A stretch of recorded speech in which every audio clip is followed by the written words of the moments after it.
បញ្ហាអេរិយាបថសិស្សឆ្លើយសិស្សមិនគោរពគ្រូសិស្សចូលចិត្តបង្កទំនាស់ជាមួយមិត្តភ័ក្តិនៅសាលាណាក៏មាននៅស្រុកណាក៏មានដែរហើយមានភាគច្រើនទៅក្មេងអ្នកទី7អាទី12ចូលបញ្ញាបត្រគឺនឹងថឹងលេខសិស្សជាបញ្ហាហើយតើកត្តាអីខ្លះដែលធ្វើឲ្យសិស្សទាំងអស់នោះមានអេរិយាបថបែបហ្នឹងអាចមានច្រើនឥទ្ធិពលពី social media TikTok Facebook ហ្នឹងដែលព័ត៌មានមួយចំនួនហ្នឹងធ្វើឲ្យក្មេងទទួលយកកត្តាមួយទៀតអាចតទៅនឹងកត្តាអេរិយាបថក្នុងគ្រួសារនៅក្នុងគ្រួសារកូនប្រើពាក្យសម្ដីឆ្លើយដាក់ឪពុកម្ដាយដាក់មិត្តភ័ក្តិនៅជិតខាងឪពុកម្ដាយខ្លះគាត់ចាត់ទុកជាធម្មតាកូនទៅសាលាទម្លាប់ហ្នឹងគាត់មានដឹងថានឹងខុសទេអញ្ចឹងគាត់ប្រើទម្លាប់នឹងអេរិយាបថហ្នឹងជាមួយមិត្តភ័ក្តិនៅសាលាទៅជាទម្លាប់ទី2នៅសាលារៀនបច្ចុប្បន្នមិនមានមេរៀននិយាយអំពីអេរិយាបថសិស្សល្អឲ្យជាក់លាក់ទេបីអប់រំសិលធម៌ដល់សិស្សភាគច្រើនសាលាខ្លះហៅប្រសង់មកទេសនាមកប្រើអញ្ចឹងទៅគ្រូនិយាយច្បោលតាក់ទងហ្នឹងអូសិស្សកូនត្រូវធ្វើជាសិស្សល្អទៅធ្វើជាកូនល្អធ្វើជាពលរដ្ឋល្អប៉ុន្តែវាអត់មានមេរៀនមួយជាក់លាក់អត់មានសភៅសិក្សាណានិយាយអំពីអេរិយាបថនៃសិស្សល្អហ្នឹងទេវាអត់មានមេរៀនណាដែលបង្រៀនថាដើម្បីឲ្យក្មេងម្នាក់មានអេរិយាបថត្រូវរៀនស្អីខ្លះត្រូវមានជំនាញអីខ្លះឧទាហរណ៍ត្រូវមានជំនាញ communication skill អត់មានជំនាញ anger management អត់មានបញ្ចូលនៅក្នុងកម្មវិធីសាស្ត្រទេនេះជាហេតុខ្លះដែលធ្វើឲ្យសិស្សមានអេរិយាបថមិនល្អនៅសាលាឥឡូវត្រូវដោះស្រាយយ៉ាងម៉េចជាយោបល់ខ្ញុំមើលការស្រាវជ្រាវរបស់គេមួយចំនួនទី1ក្រសួងអប់រំត្រូវតែមានសេចក្តីណែនាំជាក់លាក់ខ្ញុំចង់និយាយថាត្រូវមានសភៅសិក្សាគោលមួយមកតាក់ទងអេរិយាបថសិស្សល្អឲ្យគាត់ផលិតសភៅមួយដែលមានកម្រាស់50ទំព័រឲ្យមកនិយាយមកអេរិយាបថសិស្សល្អទី1មានអីខ្លះគោរពគ្រូ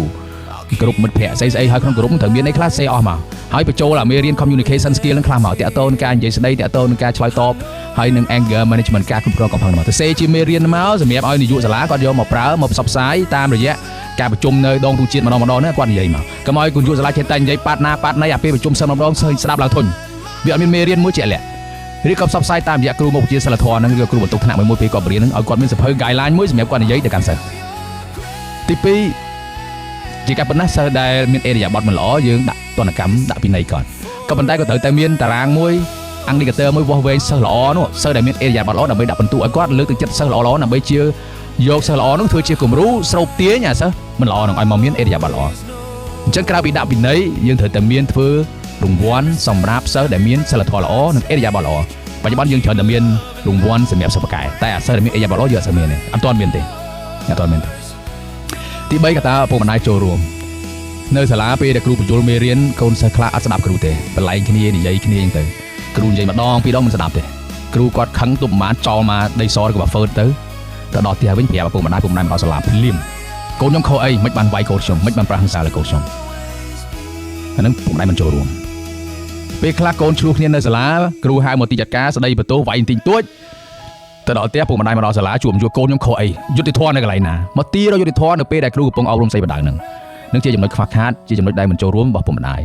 អញ្ចឹងខ្ញុំចង់និយាយខ្លីមកវិញថាដើម្បីកសាងអេរិយាបថសិស្សឲ្យបានល្អនៅសាលាទី1ក្រសួងអប់រំត្រូវផលិតសៀវភៅសិក្សាខ្លីមួយនិយាយអំពីអេរិយាបថសិស្សល្អហើយសូមបញ្ចូល communication skill ហើយនឹង anger management ទី2នាយកសាលាត្រូវមានតារាងវិតម្លៃអេរិយាបថសិស្សល្អដើម្បីធ្វើការផ្សព្វផ្សាយដើម្បីធ្វើការដាក់ពិន្ទុយកសិស្សល្អឲ្យរង្វាន់លើកទឹកចិត្តសិស្សដែលមានអេរិយាបថល្អដើម្បីស្រូបទាញសិស្សដែលមានអេរិយាបថល្អនោះឲ្យមកតាមអ្នកល្អទី3ឪពុកម្ដាយសូមចូលរួមនៅពេលដែលគ្រូស្ដីបដៅវាមិនពាត់វាមិនងាប់ទេខ្ញុំគិតថាអត់ងាប់ទេ